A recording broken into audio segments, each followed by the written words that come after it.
الله.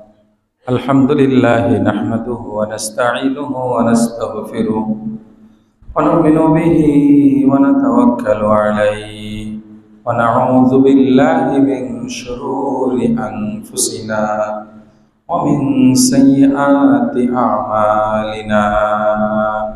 من يهده الله فلا مضل له ومن يضلله فلا هادي له. ونشهد أن لا إله إلا الله وحده لا شريك له. ونشهد أن سيدنا وسندنا وحبيبنا وحبيب ربنا وطبيب قلوبنا وأولانا ومولانا محمدا عبده ورسوله أرسله إلى الخلق بالحق بشيرا ونذيرا وداعيا إلى الله بإذنه وسراجا وقمرا منيرا. أما بعد فقد قال الله سبحانه وتعالى في كلامه المجيد والفرقان الحميد: أعوذ بالله من الشيطان الرجيم. بسم الله الرحمن الرحيم. سبحان الذي أسرى بعبده ليلا من المسجد الحرام إلى المسجد الأقصى الذي باركنا حوله لنريه من آياتنا إنه هو السميع البصير. وقال صاحب القرآن صلى الله عليه وسلم: المعراج حق، أو كما قال النبي صلى الله عليه وسلم. صدق الله مولانا العظيم وصدق رسوله النبي الأمي الكريم، ونحن على ذلك لمن الشاهدين والشاكرين، والحمد لله رب العالمين. وقال تعالى: إن الله وملائكته يصلون على النبي يا أيها الذين آمنوا صلوا عليه وسلموا تسليما. اللهم صل على محمد وعلى آل محمد كما صليت على إبراهيم وعلى آل إبراهيم إنك حميد مجيد. اللهم بارك على كما باركت على إبراهيم وعلى آل إبراهيم إنك حميد مجيد. محبت بلغ العلا بي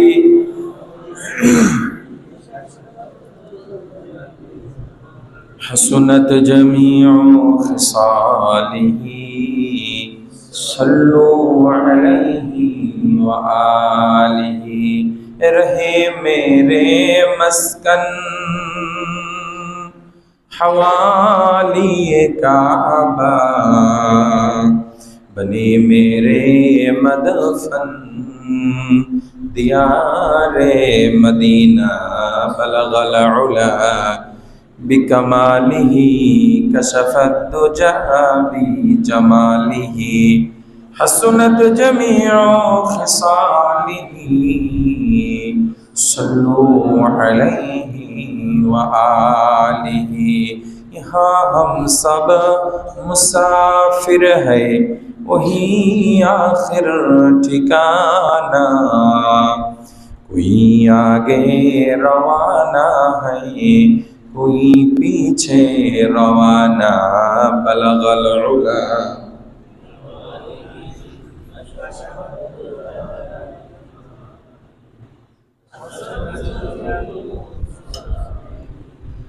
সাল্লু আলাইহি ওয়া আলিহি। মুআজ্জাজ মুহতারাম হাজিরিন, সর্বপ্রথম সেই মহান প্রভুর শুকরিয়া আদায় করি যিনি আপনাকে আমাকে অত্যন্ত দয়া করে মায়া করে মেহেরবানি করে পবিত্র জুমার দিন জুমার নামাজ আদায় করার লক্ষ্যে আগে আগে মসজিদে এসে দিনে কিছু কথা বলবার ও শুনবার সুযোগ করে দিলেন। সেই মহান প্রভুর প্রতি অন্তঃস্থল থেকে কালিমাতুশ শুকর জবান খুলে ভক্তি সহকারে সমস্বরে সুউচ্চ কণ্ঠে আলহামদুলিল্লাহ। গত জুমায় আলোচনা চলতেছিল মেরাজের প্রেক্ষাপট নিয়ে কিছু কথা, আজকেও তার ব্যতিক্রম না। মেরাজের প্রেক্ষাপট নিয়ে কিছু কথা বলা হবে, মেরাজের কিছু বিষয় নিয়ে আলোচনা করা হবে। আল্লাহ তাআলা আমাদের সবাইকে আমলের নিয়তে শ্রবণ করার তৌফিক দান করেন, আমিন। আমাকে ইখলাসের সাথে আপনাদের সামনে কথাগুলি কোরআন ও হাদিসের আলোকে উপস্থাপন করার তৌফিক দান করেন, আমিন। বিশ্বনবী সাল্লাল্লাহু আলাইহি ওয়াসাল্লামকে যেই নিয়ামতটা দান করেছেন এটা কোনো নবীকে দিয়েছেন আর মেরাজের নিয়ামত কোনো নবীকে দেন নাই, কোনো ফেরেশতাকে দেন নাই, কোনো জিনকে দেন নাই। এটা শুধুমাত্র কেবলমাত্র বিশ্বনবী সাল্লাল্লাহু আলাইহি ওয়াসাল্লামের একক গৌরবোজ্জ্বল ঘটনা। এই মেরাজ আল্লাহর নবীকে এই গৌরব পূর্ণ একটা নিয়ামত দেওয়ার আগে তাকে আবার অনেক কষ্টও দিয়েছেন।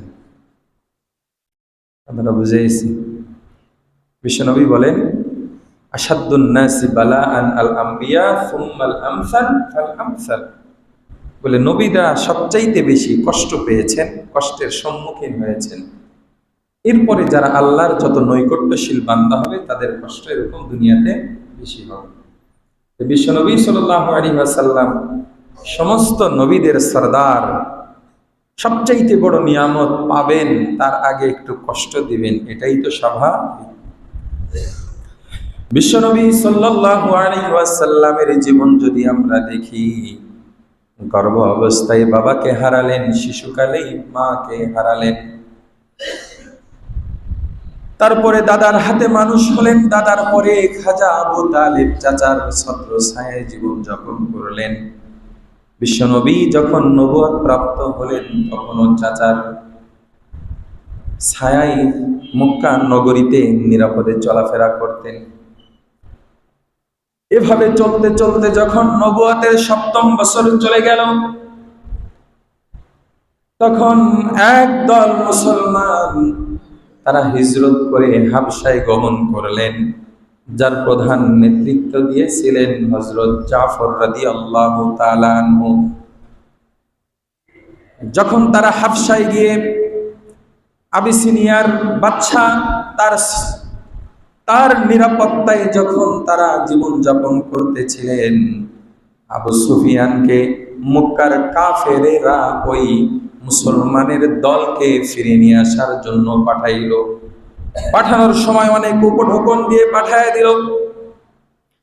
এত বেশি উপঢৌকন দিল, তাদের ধারণা হলো রাজাকে উপঢৌকন দিলে তাহলে রাজা তাদের শর্তে রাজি হয়ে যাবে। যখন রাজাকে গিয়ে আবু সুফিয়ান অনেক উপঢৌকন দিয়ে দিল, দেওয়ার পরে আবিসিনিয়ার বাদশাহ নাজ্জাশী সে তখন ওই আগন্তুক মুসলমানের দলনেতা জাফর রাদিয়াল্লাহু তাআলা আনহুকে ডেকে পাঠালেন। রাজ দরবারে উপস্থিত হয়ে হযরত জাফর রাদিয়াল্লাহু তাআলা আনহু ইসলামের সৌন্দর্য নিয়ে যখন আলোচনা করলেন, বিশ্বনবীর জীবন যাপনের কাইফিয়ত এবং বৈশিষ্ট্য নিয়ে যখন আলোচনা করলেন, এইবার বাদশা নাজ্জাশী তখন এই আলোচনায় প্রভাবিত হয়ে গেল। মুসলমানের ভিতরে যখন তার দিলের ভিতরে মুসলমানের জন্য দয়া উদ্রেক হলো, মনে মনে সিদ্ধান্ত গ্রহণ করলেন মুসলমানদেরকে শুধুমাত্র ঈমান গ্রহণের কারণে মক্কার লোকেরা এত কষ্ট দেয়, আমি তাদেরকে আর ওই জালেমদের হাতে আর হস্তান্তর করব না, বরং তাদেরকে যে নিরাপত্তা দিয়ে আমি আমার দেশে বসবাসের অনুমতি দিয়েছি, এই অনুমতিতে আমি তাদেরকে বহাল রাখব।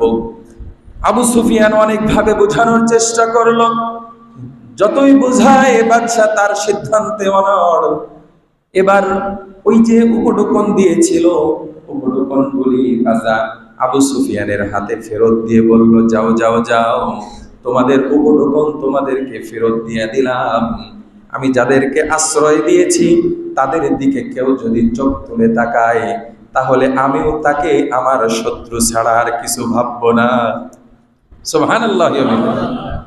হ্যাঁ, এরকম শুরু হয়ে গেল ইসলামের প্রতি নুসরাত। মক্কায় ফিরে গিয়ে যখন আবু সুফিয়ান এই কথাটা বলল, মক্কার লোকেরা এবার তেলে বাগুনে চলে গেল। তারা কাবা চত্বরে মিটিং বসলো। মিটিং বসে তারা সিদ্ধান্ত গ্রহণ করলো, এভাবে আর হতে দেওয়া যায় না। যদি এভাবে মুহাম্মদ এবং মুসলমানদেরকে ছেড়ে দেই, তাহলে তারা আরো শক্তি সঞ্চার করবে। তারা এক সময় আমাদেরকে তাদের গোলাম বানিয়ে ছাড়বে। তাদের দিলের ভিতরে বাস্তবতাটা আল্লাহ ঢুকিয়েই দিয়েছে। কিন্তু হেদায়েত কপালে না থাকলে কি হবে? বলে হেদায়েত কপালে না থাকলে হেদায়েত গ্রহণ তো হবে না, বরং ইসলামের উপর আঘাত জোরে মারবে। ইসলামের উপর আঘাত কি মারবে? জোরে মারবে। যেরকম আমেরিকা বর্তমান সুপার পাওয়ার, তার ছত্র ছায়ায় ইসরায়েলের মতো ছোট্ট একটা রাষ্ট্র, তারা ফিলিস্তিনের কাছে কিছু জমি চেয়ে নিয়ে তারা উটুলি থাকতো। আমাদের সিরাজগঞ্জে বলে উটুলি, মানে এক দেশে গিয়ে উটুলি হিসেবে কিছু জায়গা নিয়ে তারা তাদের ঘাড়ে চেপে বসে মুসলমানকে তারা নির্যাতন নিপীড়নের স্টিম রোলার চালাচ্ছে। আল্লাহ তাআলাও দেখায়া দিলেন এই যে গত কয়েকদিন যাবত তাদের উন্নত রাষ্ট্রের উন্নত একটা শহর, সেই শহরটা আল্লাহ তাআলা একদম দাবানলের দ্বারা জ্বলে ছারখার করে দিচ্ছে। আলহামদুলিল্লাহ। আল্লাহ তাআলা যদি ওদের হেদায়েত আসলে থাকে তাহলে ফিরে আসবে, যদি হেদায়েত না থাকে মক্কার কাফেরদের মতো ওরা আত্মঘাতী সিদ্ধান্ত নিতেই থাকবে। তবে চূড়ান্ত বিজয় মুসলমানদের। কথা বলে ঠিক কিনা? যাই হোক, ওই টাইমের ভিতরে তারা সিদ্ধান্ত গ্রহণ করলো মুহাম্মাদের ব্যাপারে সিদ্ধান্ত এবং তার দলবলের ব্যাপারে সিদ্ধান্ত, এবং বনু হাশিম, বনু আব্দুল মুত্তালিব এবং মুহাম্মদ সাল্লাল্লাহু আলাইহি ওয়াসাল্লামের সাথে যারা চলবে তাদেরকে আমরা বয়কট করে দেব। তাদের সাথে কোনো লেনদেন চলবে না, তাদের সাথে কোনো বিবাহ শাদী চলবে না, তাদের কাছে আমরা কোনো পণ্য বিক্রি করব না, তাদের থেকে কোনো পণ্য আমরা খরিদ করব না। এমনকি আমাদের দল থেকেও কেউ যদি তাদের সাথে গিয়ে মিলিত হয় তাহলে আমরা তাদেরকেও ওদের সাথে বয়কটের ভিতরে ফেলে দিয়ে তাদেরকে একঘরে করে দেব। এই সিদ্ধান্ত যখন উপনীত হলো, বলে এই সিদ্ধান্ত শুধু মৌখিক হলে চলবে না, এই সিদ্ধান্তটা একটা চামড়ার, একটা বিশাল বড় চামড়ার ভিতরে তারা লিপিবদ্ধ করলো। এই সিদ্ধান্তগুলি যে লিখতেছে তার নাম ছিল মনসুর বিন ইকরাম। এই মনসুর বিন ইকরাম এই সিদ্ধান্তগুলি যখন সুন্দর করে ওখানে লিখতেছে, ওরা আবার লেখার সময় শুরুতেই লিখতো বিসমিকা আল্লাহুম্মা। কি লিখতো? বিসমিকা আল্লাহুম্মা। কাফের হলেও তারা কিন্তু তাদের কাজ শুরু করতো আল্লাহর নাম নিয়ে। একবার ফিকির করা দরকার, আমি আর আপনি মুসলমান, অথচ আমাদের কাজের শুরুতে বিসমিল্লাহর কোনো খবর নাই। অনেক ক্ষেত্রে ফিকির করা দরকার। যদিও মুসলমান তো দামি, এটা তো অবশ্যই, কিন্তু কার্যত তারা আমাদের যে আগায়া, কি বলেন? এই জন্য আমাদের ফিকির করা দরকার। যাই হোক, মনসুর বিন ইকরাম লেখা লিখতেছে, লিখতে লিখতে যখন চুক্তিনামা লেখা শেষ করলো, চুক্তিনামা লেখাও শেষ, তার হাতটা লুলা হয়ে গেল। সুবহানাল্লাহ। এই হাত দিয়ে আর মৃত্যুর আগ পর্যন্ত জিন্দেগিতে আর লিখতে পারে নাই। আল্লাহ তাআলা ধরেন না, যদি ধরেন তারে আবার ছাড়েন।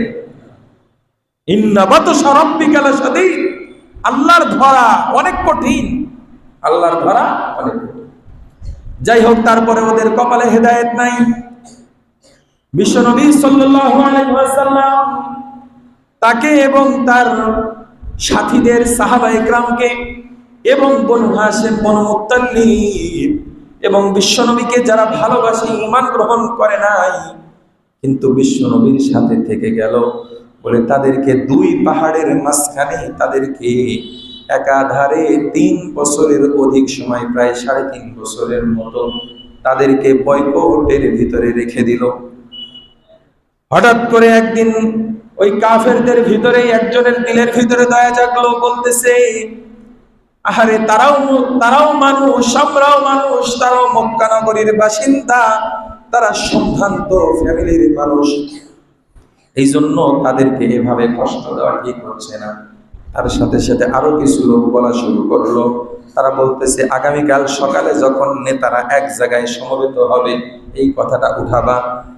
পরবর্তী দিন সকালবেলায় যখন নেতারা এক জায়গায় হয়েছে, এই কয়েকজনের জামাত, তারা সকালবেলায় বলতেছে ভাই তারাও মানুষ, আমরাও মানুষ, তাদেরকে তো এতদিন পর্যন্ত কষ্ট দিলা, তাদের চেহারার দিকে তাকানো যায় না, মানবেতর জীবনযাপন তারা করতেছে, না খেয়ে জীবনযাপন করতেছে, তারা মাটি খেয়ে, তারা গাছের পাতা খেয়ে জীবনযাপন করতেছে, তারা উটের চামড়া এগুলো রোদ্রে শুকিয়ে আগুনে পুড়ে ছাইটাকে শরবত বানায় এটা তারা পান করে জীবনযাপন করতেছে।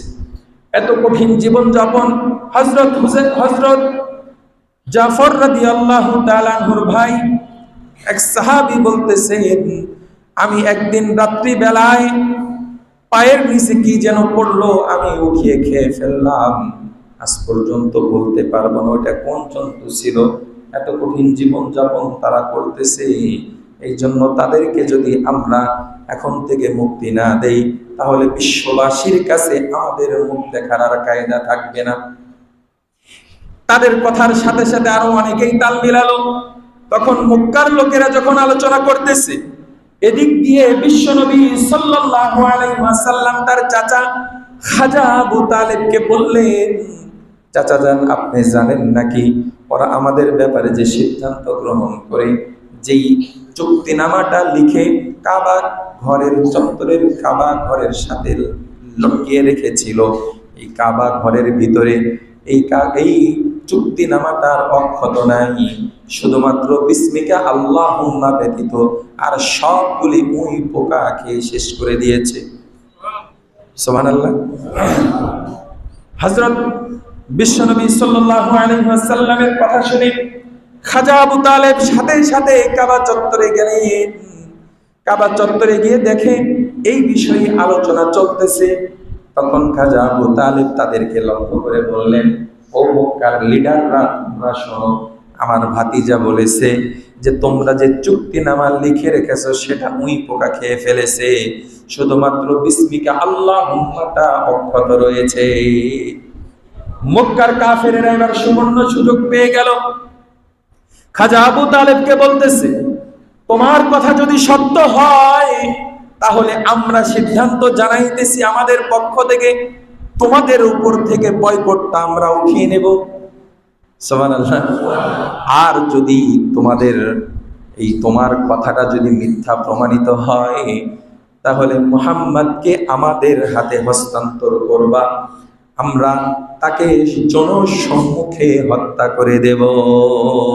নাউযুবিল্লাহি মিন যালিক। খাজা আবু তালেব ঈমান গ্রহণ করেন নাই, কিন্তু বিশ্বনবীর ব্যাপারে অগাধ বিশ্বাস তার দিলের ভিতরে ছিল, যেই বিশ্বাসটা নামমাত্র অনেক মুসলমান আমাদের অনেকের ভিতরেই নাই। বিশ্বনবী বলেছেন দুনিয়া কিছু না, আখিরাতই হলো আসল। তারপরে আমাদের বিশ্বাস হয় না দুনিয়ার আগুন কিছু না, জাহান্নামের আগুন সত্য। অনেকেই ঠিক মতো বিশ্বাস করতে চায় না, কিন্তু খাজা আবু তালেব এক বাক্যে বললেন, তোমাদের সাথে আমি বেক লাগলাম, তোমাদের এই প্রস্তাবে আমি রাজি হয়ে গেলাম। এই কথা যদি মিথ্যা প্রমাণিত হয় তাহলে আমার ভাতিজাকে তোমাদের হাতে তুলে দেব। খাজা আবু তালেব জানেন যে আমার ভাতিজা কখনো মিথ্যা বলতে পারে না, সে আল্লাহর সত্য নবী, সে কখনো মিথ্যার আশ্রয় নিতে পারে না, সে তো নিজের থেকে কিছু বলে না। সে আল্লাহ কর্তৃক যা মেসেজ আসে সেগুলোই আমাদেরকে শোনায়। মোহাম্মদ হরগিজ না গুফতা তা না গুফতা জিবরাইল, জিবরাইল হরগিজ না গুফতা তা না গুফতা রব্বুন জলিল।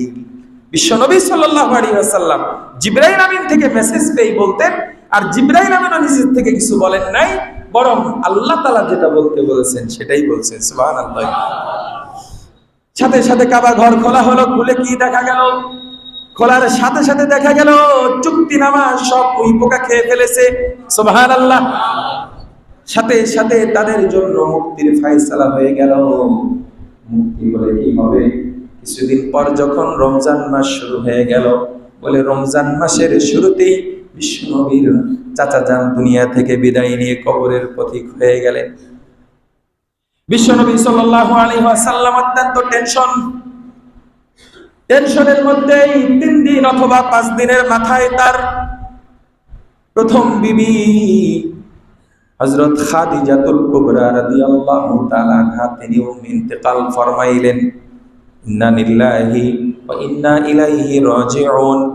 যখন ইন্তেকাল করলেন বিশ্বনবী সাল্লাল্লাহু আলাইহি ওয়াসাল্লাম অত্যন্ত ভারাক্রান্ত হয়ে গেলেন। কিতাবের ভিতরে এই বছরের নামটাই দেওয়া হয়েছে আমুল হাজান, চিন্তার বছর। আমুল হাজান মানে, হাজান মানে চিন্তা, আম মানে বছর, আমুল হাসান চিন্তার বছর। বিশ্বনবী কঠিন টেনশন করতেছেন। এর ফাঁক দিয়ে ওনার দিলের ভিতরে উদয় হলো, মক্কা এতদিন মেহনত করলাম, মক্কার লোকেরা ঈমান গ্রহণ করলো না, যাই তো দেখি তায়েফের দিকে, তায়েফের লোকগুলি ঈমান গ্রহণ করে কিনা। তায়েফে যখন বিশ্বনবী গেলেন, তায়েফের বড় বড় সরদারদের কাছে গিয়ে যখন ঈমানের দাওয়াত দিলেন, তাদেরকে যখন বললেন, ও তায়েফবাসী তোমরা খুব ভালো করে জেনে নাও, এই দুনিয়ার যেই সমস্ত মূর্তি পূজা তোমরা করতেছে এগুলো আসলে কোনোটাই সঠিক না। আল্লাহ আমাদের সৃষ্টিকারী, একমাত্র ইবাদতের উপযুক্ত তিনি। কুলু লা ইলাহা ইল্লাল্লাহ তুফলিহুন। তোমরা এক আল্লাহকে বিশ্বাস করো, আমাকে নবী হিসাবে মেনে নাও, তাহলে তোমরা দুনিয়াতেও সফল হবে, আখিরাতেও সফল হবে। কিন্তু তায়েফবাসী ঈমান গ্রহণ না করে উল্টা তাকে ভৎসনা করলো, গালিগালাজ করলো। এলাকার বখাটে যুবকদেরকে বিশ্বনবীর পিছনে লাগায় দিল। হযরত যায়েদ ইবনে হারেসা রাদিয়াল্লাহু তাআলা আনহা তার সফর সঙ্গী ছিলেন বলে তাদের 2 জনকে পাথর নিক্ষেপ করতেছিল। বিশ্বনবী চলতে চলতে এক জায়গায় গিয়ে অজ্ঞান হয়ে পড়ে গেলেন। অজ্ঞান হয়ে পড়ে যাওয়ার পরে বিশ্বনবীর যখন হুঁশ আসলো, হুঁশ আসার সাথে সাথে আসমানের মালিক 2 পাহাড়ের ফেরেশতাদেরকে পাঠিয়ে দিলেন, জিবরাইল আমিনকেও পাঠিয়ে দিলেন। জিবরাইল আলাইহিস সালাম এসে বলতেছে, ইয়া রাসূলুল্লাহ, আপনার এই কষ্ট আল্লাহ তাআলা বরদাস্ত করতে পারে নাই। আপনি যদি চান তাহলে এই 2 সাইডের পাহাড় দিয়ে, 2 সাইডের পাহাড় চাপা দিয়ে তায়েফবাসীকে এই মুহূর্তে তাদের সবাইকে ধ্বংস করে দেব। বিশ্বনবী তখন বললেন যে হতে পারে তারা ঈমান গ্রহণ করে নাই, আমার দিল বলতেছে পরবর্তী জেনারেশন যারা আসবে, পরবর্তী প্রজন্ম হয়তো ঈমান গ্রহণ করবে। শুধু জুদাস রাহমাতুল লিল আলামিন, শুধু জুদাস রাহমাতুল লিল আলামিন, মসজিদে ও শুধু হামারুয়ে জমিন। আল্লাহ তাআলা বলেন, ওমা আরসালনাকা ইল্লা রাহমাতাল লিল আলামিন। বিশ্বনবীকে সারা জাহানের জন্য রহমত হিসাবে পাঠানো হয়েছে। রহমতের নবী এই অফারকে গ্রহণ করলেন না, এই সহযোগিতা গ্রহণ না করে বরং তাদেরকে মাফ করে দিলেন। সুবহানাল্লাহ। যারা হজ ব্রত করে এসেছেন তারা অনেকেই তায়েফ সফর করেছেন। তায়েফের ভিতরে আর তো কোনো অমুসলিম নাই, সবাই ঈমান গ্রহণ করে মুসলমান হয়ে গেছে। সুবহানাল্লাহ। আমিও গিয়েছিলাম, দেখেছি বিশ্বনবী যেখানে অজ্ঞান হয়ে পড়েছিলেন সে জায়গাটা এখন নির্ধারণ করে রাখা আছে। বিশ্বনবী সাল্লাল্লাহু আলাইহি ওয়াসাল্লাম এত কষ্ট পাওয়ার পরেও তাদের জন্য বদদোয়া করেন। আল্লাহর নবী যখন এই কথা বললেন, সাথে সাথে যেই বাগানের ভিতরে বসেছিলেন বাগানের মালিকটা ছিল উতবা এবং শাইবা। উতবা এবং শাইবা যে হলো রবিয়ার ছেলে, এরা কট্টরপন্থী কাফের। এরা দূর থেকে যখন দেখতেছিল মুহাম্মদ সাল্লাল্লাহু আলাইহি ওয়াসাল্লাম এরকম ভাবে পড়ে আছে, আল্লাহ তাআলার কাছে দোয়ার বরকতে তাদের দিলটা নরম হয়ে গেল। তারা তাদের গোলামকে পাঠিয়ে বলল, যাও যাও যাও, ওই যে দেখো একজন অচেতন হয়ে পড়ে আছে, তাকে গিয়ে ওই যে খেজুরের কিছু অংশ তাকে দাও, তাকে খাবার খাওয়াও এবং কিছু পানির ব্যবস্থা করো। দোয়ার বরকত, জানি দুশ্মনও তার জন্য সহযোগিতার জন্য গোলামকে পাঠিয়ে দিল। সুবহানাল্লাহ। বিশ্বনবী সাল্লাল্লাহু আলাইহি ওয়াসাল্লামকে যখন পানির পেয়ালাটা হাতে দিল, হাতে দেওয়ার সাথে বিশ্বনবী পান করার শুরুতেই বলতেছে বিসমিল্লাহির রহমানির রহিম। বিসমিল্লাহ বলে যখন পানি পান করা শুরু করলেন, সাথে সাথে আব্বাস তখন বলতেছে যে এই কথাটা আপনি কই থেকে বললেন? বলে এই কথাটা তো এই মক্কা নগরীতে আর কারো মুখে শুনি না। বলে আমি তো হলাম এই জামানার নবী, শুধুমাত্র এই জামার নবী না, আমি হলাম নবী আখিরুজ জামান, সর্বশেষ নবী, আমি হলাম সর্বশ্রেষ্ঠ নবী। আল্লাহ তাআলা আমাকে বিশ্ব নবী হিসেবে দুনিয়াতে পাঠাইছেন। আমি বিশ্ব নবী, এই জন্য ইসলামের বিধান হলো কোনো কাজের শুরুতে বিসমিল্লাহ পড়া। এই জন্যই আমি বিসমিল্লাহ বলে পানি পান করলাম। সাথে সাথে ওই গোলাম বলতেছে, হুজুর আপনাকেই তো আমি খুঁজে ফিরতেছি, আমি সেই সুদূর নিনোয়া থেকে সফর করে আমি এখানে এসেছি আপনার খোঁজে, গোলামের জীবন যাপন করতেছি। আপনাকে যেহেতু পেয়ে গেলাম, আর দেরি করবেন না হুজুর, আপনাকে আমার আর হাতছাড়া করার সুযোগ আমি দিতে চাই না, আপনি আমাকে মুসলমান বানায়া নেন। বিশ্বনবী তাকেও পড়ায় দিলেন, আশহাদু আল্লা ইলাহা ইল্লাল্লাহু ওয়া আশহাদু আন্না মুহাম্মাদান আবদুহু ওয়া রাসূলুহু। কালেমা পড়ার পরে তখন বলতেছে, তোমার বাড়ি কোন নিনোয়া? বলে যেই নিনোয়াতে আমার ভাই ইউনুস ইবনে মাত্তাকে আল্লাহ তাআলা নবী হিসেবে পাঠাইছেন। বলে আপনি তাকে চেনেন কেমনে? বলে সেও নবী, আমিও নবী। বলে সমস্ত নবীদের খবর আল্লাহ তাআলা আমাকে দিয়েছেন। সুবহানাল্লাহ।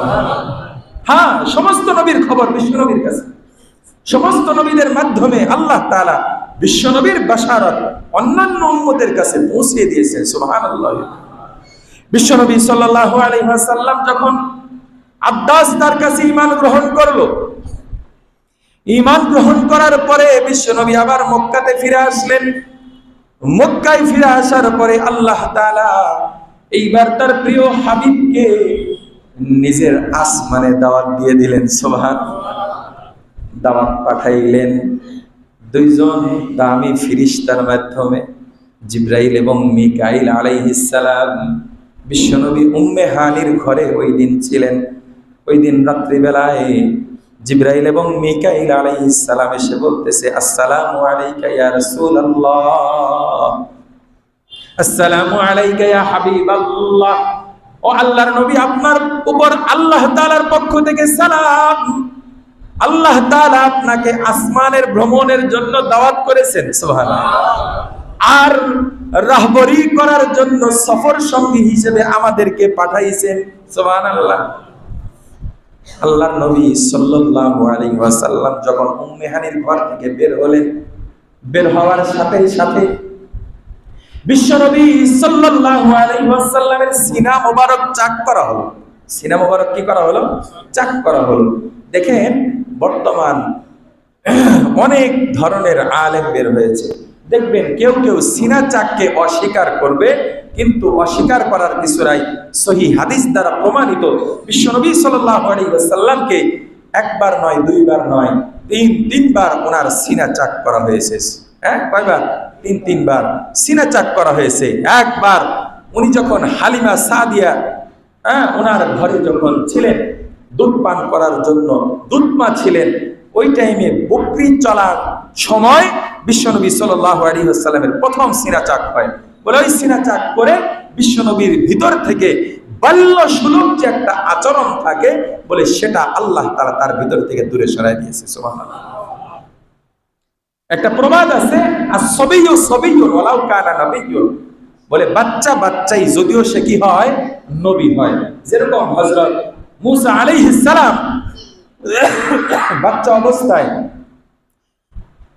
ফেরাউনের সামনে যখন ফেরাউনের যখন এই আপনার বিবি আসিয়া যখন বলতেছিল যে মানে যখন পালতেছিল, তখন ফেরাউন তাকে আদর করত, মুসা আলাইহিস সালামকে আদর করতো। একদিন আদর করতে করতে যখন মুসা আলাইহিস সালামকে কোলে নিয়ে চুমা খাইতে গেছে, নবী তো নবীর গায়ে একটা কাফের যে কিছুদিন যে নিজেকে আল্লাহ দাবি করে, সে চুমা খাবে, এটা কি আল্লাহ বরদাস্ত করবেন? না। আল্লাহ তাআলা সাথে সাথে মুসা আলাইহিস সালামের গায়ের ভিতরে এত শক্তি দিয়ে দিয়েছে, বাম হাত দিয়ে দাড়ি ধরছে। কি হাত দিয়ে? না, ডান হাত দিয়ে দাড়ি ধরছে, ডান হাত দিয়ে দাড়ি ধরছে, বাম হাত দিয়ে গালে এত জোরে চড় মারছে, চড়ে একবারে ফেরাউনের অবস্থা কাহিল হয়ে গেছে। মানে ছোট মানুষের চর আর বড় মানুষের চরে পার্থক্য আছে না? সে মনে করতেছে কিসের বড়, মনে হয় 10 জন বড় মানুষ যদি একসাথে চর দেয়, যেই ব্যথা পাওয়া তার চেয়ে বেশি ব্যথা ফেরাউন পাইছে। দিদি আসিয়াকে বলতেছে, তোমাকে বলছিলাম না যেই বাচ্চা পাইলো না এটাই মুসা। দুরু, আপনি মিশে কথা বলেন, মানে এটাই আল্লাহর নবী। মুসা তখন বলতেছেন এটাই আল্লাহর নবী। আমি বলছি যে না, এ নবী হবে কেমনে, আপনার এটা শয়তান কি? তখন বলতেছে বেশি বাড়াবাড়ি যদি করেন তাহলে কিন্তু আসল কথা বলে দেব। মানে ফেরাউন কিন্তু সে কি ছিল, সে পুরুষত্বহীন ছিল, তার ভিতরে পুরুষত্ব শক্তি ছিল না, এই জন্য দুর্বল ছিল। বলতেছে আপনি যদি বেশি কথা কন, আসল কথা কিন্তু বলে দেবো, আপনার আল্লাহগিরি শেষ। বলে থাম, চুপ থাক। বলে তাহলে প্রমাণ দে যে ও না। বলে ঠিক আছে, আপনি এক জায়গায় কিছু স্বর্ণ নিয়ে আসেন, আর এক জায়গায় আগুন নিয়ে আসেন।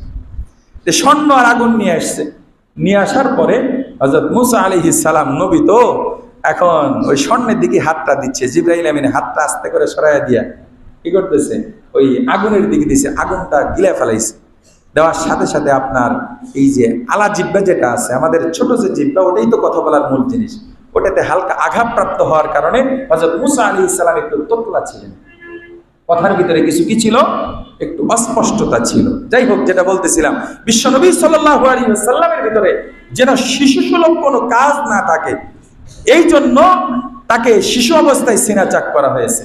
দ্বিতীয় নাম্বার, বিশ্বনবীর সিনাচাক হয়েছে যখন যৌবনে পদার্পণ করেছেন, যৌবন সুলভ যেন কোনো কাজ তার দ্বারা না হয়, এই জন্য আল্লাহ তাআলা যৌবন অবস্থায় তাকে একবার সিনাচাক করা হয়েছে।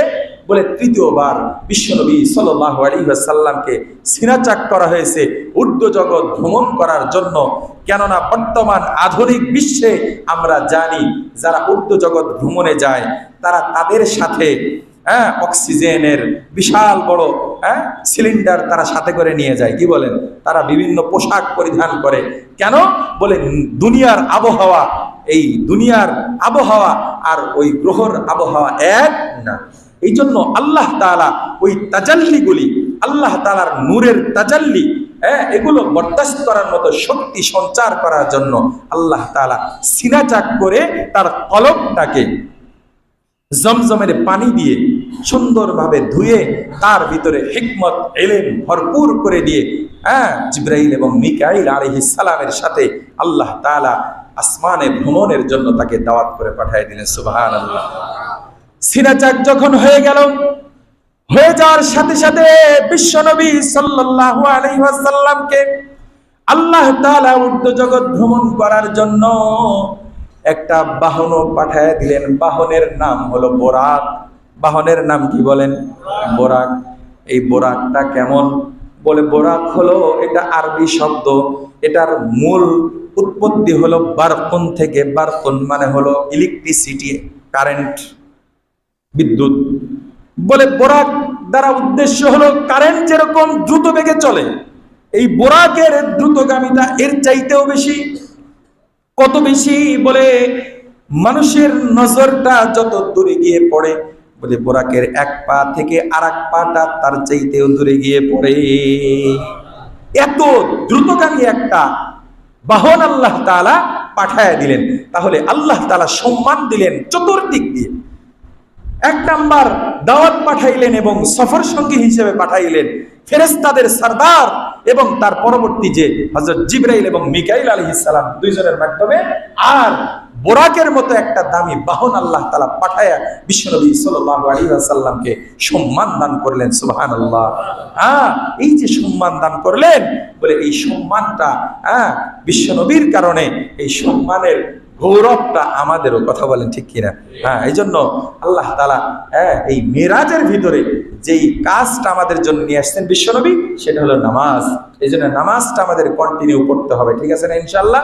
পরবর্তী যতটুকু ঘটনা থাকলো ইনশাআল্লাহ আল্লাহ তাআলা চাহে তো আগামী জুমায় ধারাবাহিকভাবে আলোচনা করা হবে।